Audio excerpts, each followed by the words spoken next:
Hey everyone, it's Leo giving you a shout out again. Just sitting outside here out in front of my house and thought I'd give a little talk from some of the things I've been watching and seeing over the last few days. And obviously, race is a huge issue in this country. And of course, we've all known that for a long period of time. So I'm going to do one of them crazy things and talk about race as a white guy. Um, First of all, let me preface this is not to make anybody angry. This is not to inflame anything.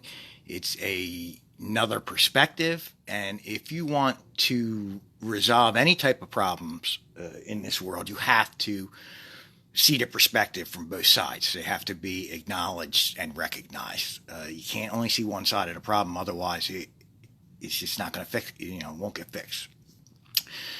But racism exists in every race. Every race has racists in it. White, black, Hispanic, Asian. Everyone has racists in it, and I've run into a lot of it over my lifetime. Uh, and most of it from the African Americans, from the black race. Not that I mind that. I take it fine. I understand it. I understand where the anger comes from, and what has happened in history. So that part. I let that go. But I experienced a lot of it throughout my life, and I'm just going to speak to you as a white guy. Um, I've walked North Philadelphia and Albany. I've walked Camden. I've walked Newark. I've walked Harlem. I've walked South Central and oh Jesus, Compton out in L.A. and stuff. So I've walked the walk. I've walked the jails. I've been in the jails. When I used to live up in the North Philadelphia area in Germantown, uh, I used to get racism all the time when I was going to LaSalle. When I would go down to Broad Colony or go to the subway or just walk around the neighborhood, I would get called cracker, ghost, all types of stuff.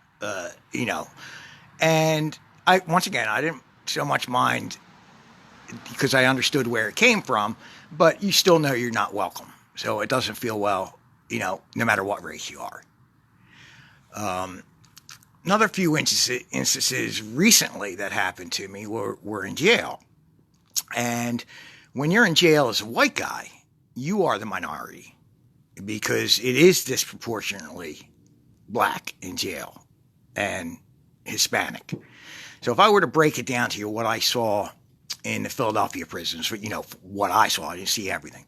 I would say probably, let's just say, out of every 10 people, I say 5 of them are black, 3 of them are Hispanic, and 2 of them are white.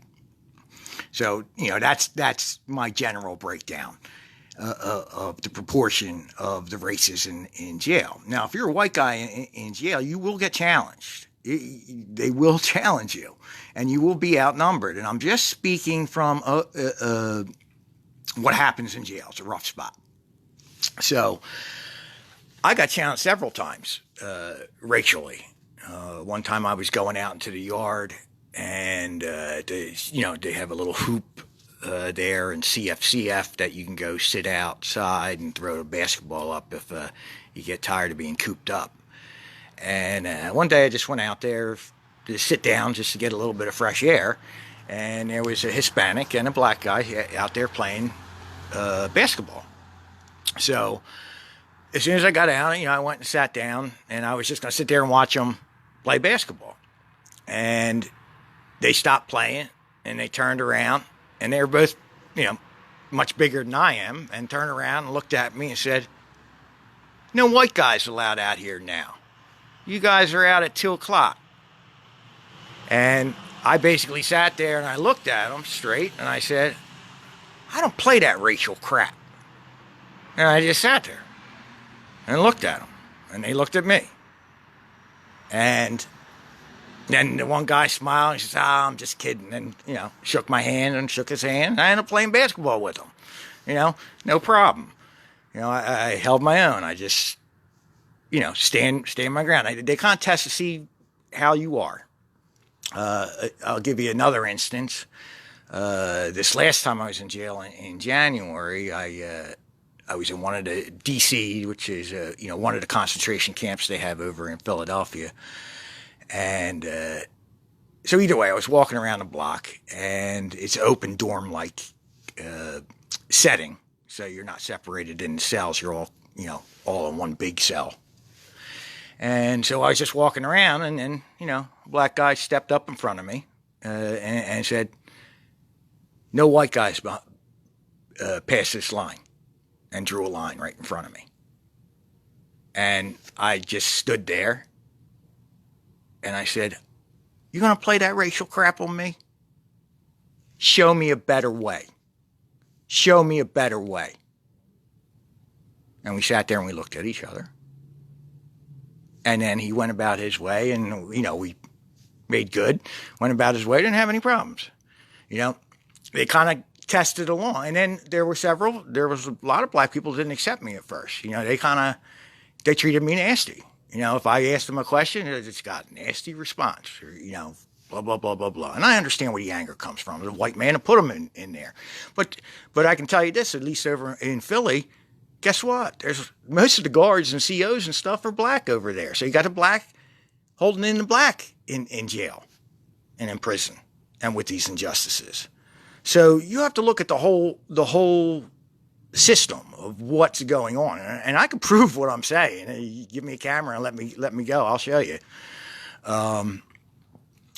And that's just the way it is. Racism exists in all the races. Doesn't make it right. We tend as humans to, differentiate each other through physical or material differences. And really, we're all the same. And we are. We're all the same. We're just a little bit different. I always said, I don't want to live in a world where everybody's the same. I like the differences. It's like flavor. It's spice. Sometimes you got salt. Sometimes you got pepper. Sometimes you got cayenne. Sometimes you got turmeric. You got your different flavors. And you can watch and hang out and do what you want with whom you want. It's not for you to judge. Not for me to judge. Somebody judges you, you can pass judgment back. But ultimately, it's God's the judge there. You're not the judge on that. So, these are just some of my little instances, thoughts about race and what's going on today. And, it needs to be addressed. It needs to be addressed. Now, one time I was sitting over in Burlington County Jail, and I was doing the weekend jail, and it happened to be I was sitting with all black guys. It was me in a cell, little white guy, with all black guys. And they're not necessarily happy with white people all the time, And just like, same thing with white people, same thing with Asians, same thing, Indian, the whole bit. Everybody's got their issues. And, the one guy, one of the bigger guys, started to challenge me and looked at me and said, "You're scared. You're scared." And I'm just looking and I said, "No, I'm not." And he says, "You're scared. You're a plant in here." And I said, "No, I'm not. I don't want to be sitting in here." And he kept pushing at me, and then we started to get in the conversation. And I said, "You know what? You guys are giving shit to one of the white guys that actually thinks you got a raw deal in this country. Okay? And I'm sitting in the shit with you. So don't bust down on me. I understand where you're coming from." And, as we sat and discussed, and trust me, I had a lot of discussions with black people in situations where most white people wouldn't do it. And it was funny. One of the guys said to me, Chris or Leo, I forget which one he called me. He goes, "You're good in the hood. You're good in the hood." I said, "Thank you very much. I appreciate that." And I know the hood. No, nobody's good in the hood. You never know. But I understood what he was saying. You're good in the hood. We understand you. You're all right. And I even got assaulted in jail. And it wasn't a white guy that assaulted me. So, and I made good there too. So it happens on both sides, and you just have to recognize that. Speaking as a white man, I mean, I completely understand where you're coming from as a black man. Trust me. So, I'm just presenting the other side because we're hearing a lot of race in here, and if you want to solve the problem or address it fully, you have to see it from the different angles. So, that's it. I hope we can find peace and find some way to, make amends and reform and make things better, learn, progress into get enlightened. Because I can tell you this, in this century, if we don't get enlightened, we're not going to make it out of this century. I can just tell you that right now. I know you won't believe me, whatever. If we don't get enlightened as a human race, with the technologies and the powers and everything else that are coming on this earth, we will not make it to 2100. So we better think real hard on which way we want to go, as a civilization, because we're global now. And that's it. I mean, I'm just rambling. I'm standing out in front of my house. Not too much to look at here. But it's the info that's important. Okay, I'm going to let go. I'll talk with you later. Hope everybody has a good night. Leo out.